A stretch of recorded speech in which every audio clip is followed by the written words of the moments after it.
Sydney, how's it going? It's going well for me. How's it going for you? It's going good. Thank you so much for joining me. I'm so happy and excited to be chatting with you. I've been watching your career as you've been starting, so it's pretty cool to be speaking with you today. So Mm. let's get it started. So first of all, congratulations on your new film that's out already, Crybaby Bridge, which is out on Amazon Prime. So tell us a little bit about the film and your character. Well, first of all, thank you so much for having me. CryBaby Bridge is a psychological horror about a 16-year-old pregnant girl who is adopted, who goes to the forest hoping to find solace and peace from her current life, only to find that there's more beneath the surface. So, it's a lot. It's a lot going on, a lot of layers, and I had a lot of fun playing the role. I love it. You're not only acting in this, you're producing this as Yeah. well. So what was it about this film that kind of made you want to step behind the camera and in front of the camera? Well, for me, I think that it's so fun to be an actor, and it's really exciting to be able to, put someone else's shoes on for a day. But in that, being an actor, you really can only do what the script allows, what the director exactly tells you what to do. I find it so funny when we go like, and we'll see something, we'll be like, why does she do that? And it's like she had, this person or that person had no control of what was going on. And I think on the other side, that's why producing is so amazing, is that you just get to be in the room where it happens and where the decisions are being made. And though I wasn't executive producing, so I try to explain to people that's a different level where you really get to call some shots and be like, hey, producing, in my opinion, means you at least get to be in the room. So that means that your opinion is going to be heard and it's going to carry a weight versus a person that's just hired to act, which is totally okay too. I'm totally okay with the days I'm just wearing my actor hat, but that means I'm going in. I know my lines and I'm malleable because I have to deliver it exactly how the director says. Versus if I'm producing, I get to be like, hey, I don't think the character would do this, or I think she would do this, or I think she would wear this. Like, how can we make this happen? I'd really like to see this in the scene. Is that possible? And just being able to really, have some weight in what happens and know as well, like, what's going on with deals, like where we're going, what's going on with press. So I think it's really cool, and you get an insider look into the entire process and the filmmaking process. So just very grateful that this was like the start of that journey. Yeah, I absolutely love it. I'm an entertainment journalist, on-air host, but I used to also produce on television. And I remember when Yes. I first started, it was kind of the thing where I was like, oh, I just need to pay my bills as I'm hosting and being on TV. But as time went on, I became a producer. I understood how it changed me kind of as an on-air host, being Yeah. behind the scenes, because now Yeah. I knew what my producers wanted and I knew how to produce myself. So is that like that for you as well as like being the actor now, you kind of serve that role where you're like, no, I think I know what the producers would want because I'm now producing that. Did you kind of find that same thing as well? Well, that's a good question. I feel like, like I said, it just depends on why I'm on set and for what. I think I try to, stay in that lane. It's harder now that you're like doing multiple roles. It's easy to walk onto a new set and be like, wait, I know how this should be this and this. And yeah, I just think staying in your lane. So actually, I feel like I have to turn my brain off when I do newer projects now because I'm like, oh, I'm just an actor today. So just gonna show up as an actor, know my lines, and just be ready to do whatever needs to be done.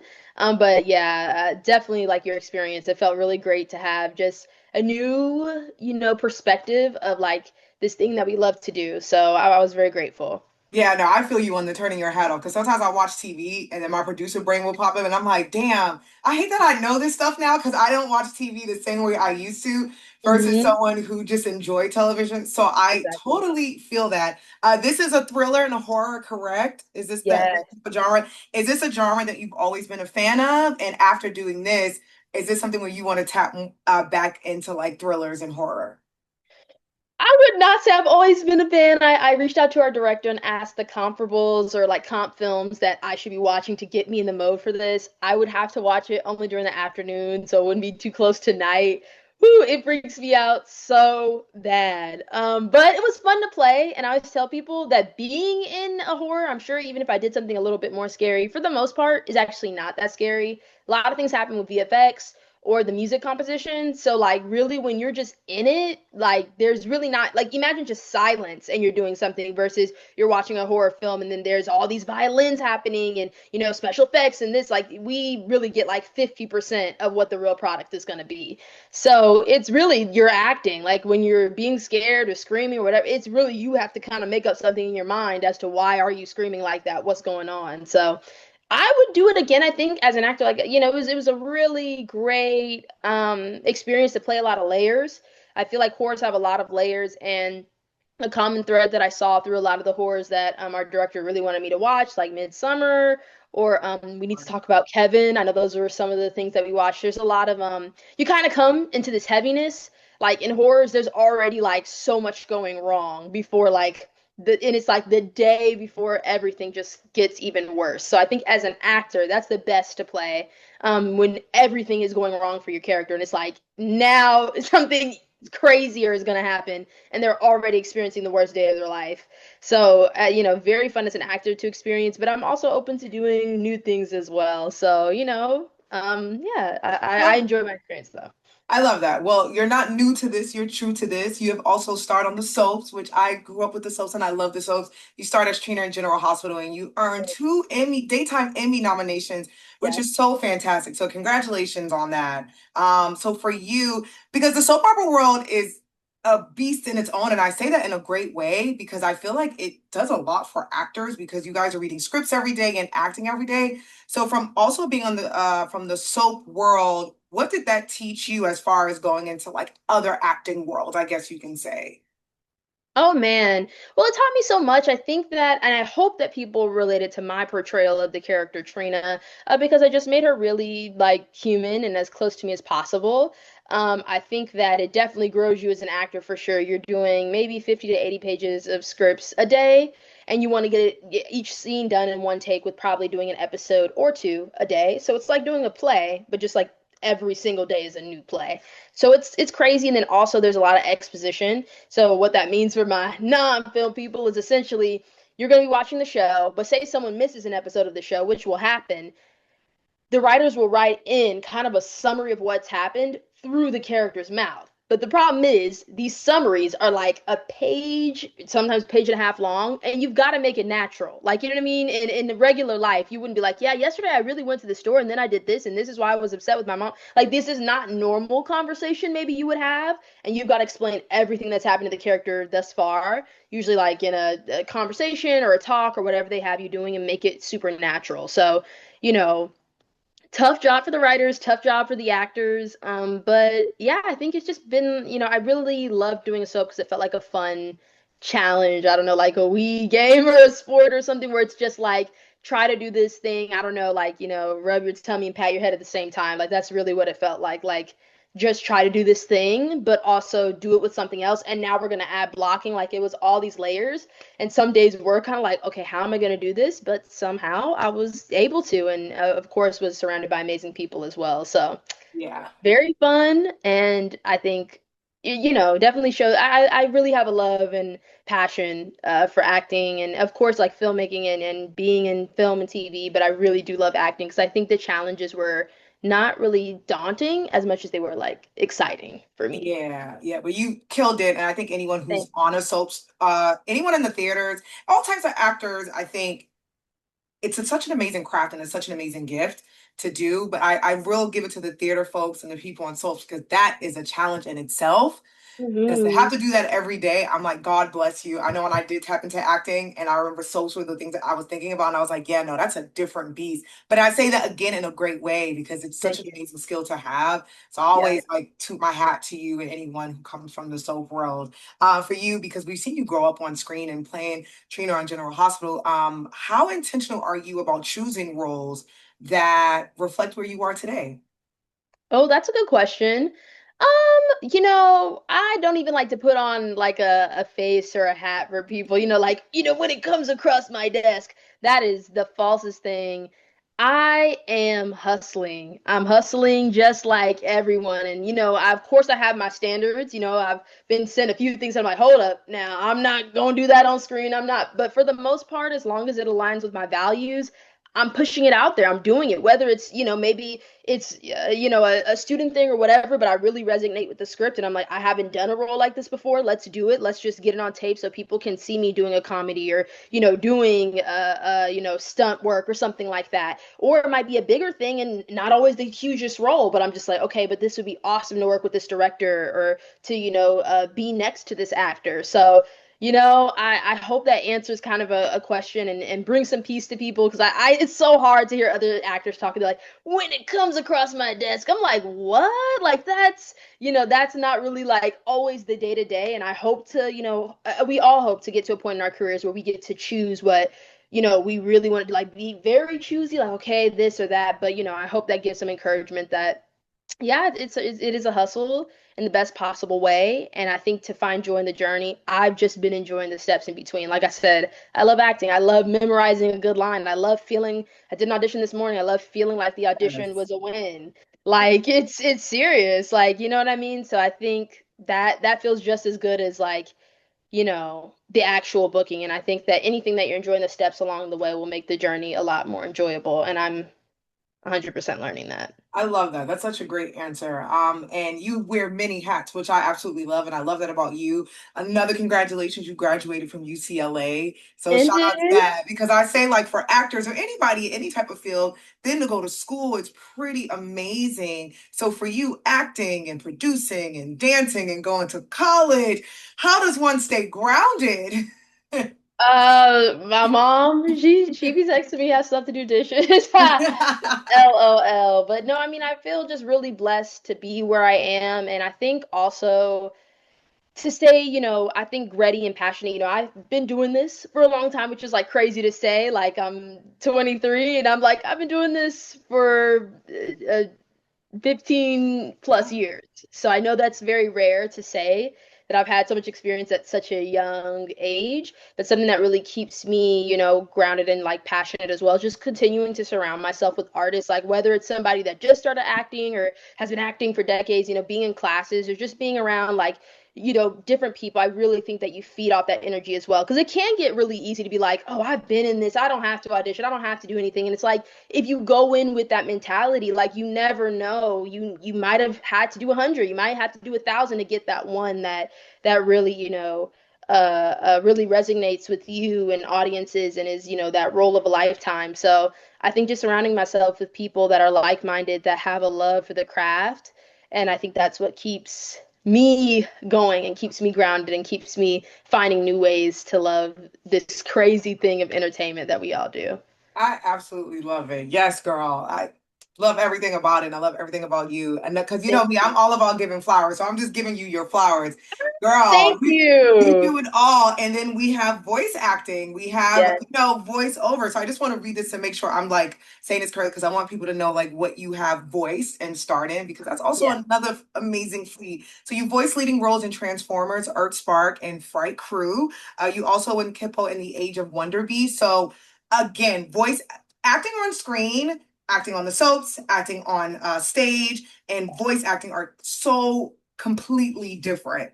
Talk to me about getting in the booth. What is that like? Because you're not on camera, but you have to act in the booth. So, as an actress, what's that process like? Oh man, I mean, it's really fun. I love doing it. Yeah, I mean, I love voice acting. It's definitely more theatrical because no one can see your body or your facial expressions, but it's really fun. I think it really forces like a creativity and almost like an improv element a little bit. Of just like if someone were to give you a scenario and be like, three, two, one, how would it sound? That's exactly kind of what I do in the booth all day. Like, I've done some like underwater like fight scenes. So it's like, okay, like what does this sound like? You can't overthink it. You gotta just go because they're gonna like just do it at the booth. Just do it now. So it's been yeah, like really fun, and I think it does bring some of that whimsy back that I think we're, especially for those actors who are trained, like you're kind of taught in classes, like you can be anything you want to be. Like if you want to be a princess or you want to be a knight or you want to be a chicken, I don't know. Whatever you want to be in this class, you can be. But when you step into the real world, it's very easy to kind of get typecast. And it's like, that's not, you have to be this and only this. So I think voiceover has been a really nice way to like break out of that mold. And it's like, no, I can be anything again. I've done, I played Phoebe in Dewdrop Diaries, which is still on Netflix as a kid show, but I was a fairy in that. And then, like you said, I played Robbie in Transformers Earthspark, which was amazing. And then I played Andy in Invincible Fight Girl, which is an Nice. anime about a black girl who is wants to be a wrestler. So it's just like all these things that I don't know if I could be wrestling. I could try though, if the role called for it. But it's just so fun getting to transform into all these amazing characters. So definitely a source of my joy for sure. I absolutely love it. As an actor, do you have like a dream animation role or something that you wish that you can voice one day? And do you have a dream genre slash role or project that you wish you can kind of tap into slash act and produce in? Oh man, okay, that's loaded. All It's a right. layered, loaded question. I'm so sorry. Layered and loaded. No worries. For voice acting, I would love to do and continue to do just more animation. I feel like I've tapped everything. So Pixar, I feel like I'm coming for you next. Like I got my eye on Pixar, on Disney. Um, and I would just love to do, I really have fun doing like the fairy and like the light and airy. And then also just like I don't know, I just really love a good Pixar story. So Pixar, Disney, coming for you. I'm coming for you. In terms of in person, I would just love to do a comedic role, physical comedy. I'd love to do some stunt work as well. Like you said, I dance, so I feel like I would be really good with the choreography. And honestly, anything that just gets to show my range and act and, continue to act and build these complex characters, that would be so fun. Dream people to work with would be Issa Rae, Shonda Rhimes. I'm a TV lover, and I've really actually grown up more in the TV space, though I've enjoyed doing this movie so much. TV is really home for me, and I feel like you get to build, building character is like so fun and so gratifying for me. So getting to like build characters over seasons and find new pieces and go back and oh, we didn't cover this, so we're gonna have an episode that comes back to this. I just enjoy that whole journey. So that's really great. And a person that like I hope my career is like after is Donald Glover. I love him so much, and I just think he's a really good example of like what a multi hyphenate is, which is what I hope to be, which is just like someone that is not pushed or like forced or remembered in one corner, but like as soon as they do something, they go and do something else. So I think he's really amazing in that way. So that is my long-winded answer. Good. Well, I asked that because I'm all about like affirmations and speaking life into yourself and manifestation. So I asked that because I'm like, that's a manifestation because you just never know who's listening. There You know you what I'm go. saying? So that's why I wanted you to kind of put that answer out there, like, you never know. Okay. So with everything that you have done from acting, again, dancing, producing, directing now, voice acting, is there any one that you feel is more like you, or is it all? Are you, is it multifaceted? Like who are you? Ooh, who am I? Well, I will say that, like, I've shared acting has really, I love to perform and I really love to act. And I think acting can really be shown through anything. But I think that I'm just finding different avenues to be able to act. So, I sing to be able to have breath control and, when I'm using my voice, especially with voice acting, but also if there's a role that calls for a singer or I need to do a biopic for a singer, I could be that girl. Same thing for dance. I have control of my body, where it goes, how I move it. And again, if I need to play someone, I got to play young Gabby in the Gabby Douglas story, and having that dance background was really helpful when I had to recreate her Junior Olympics routine. So I was like, okay, we have to now get into this choreography and be very specific because we're recreating something that has actually happened in real life. So that's really great. And then as for the writing, producing, directing, same thing, like whatever I need to do to be able to get not only myself on screen, but tell the stories that I want to tell about, Black women, about, people, just about, having a form of representation that either I've seen or I want to continue to have on screen. That's really what I do. But I kind of think of acting as my little epicenter of my flower, and then all the things that I'm able to do is like the petals.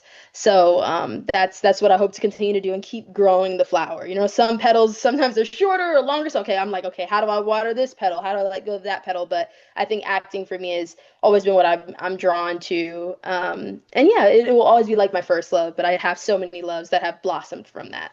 That's a beautiful reference. I like that. the Thank flower, you. you have the many different petals. I absolutely love that. Sydney, thank you so much for taking the time to chat with me.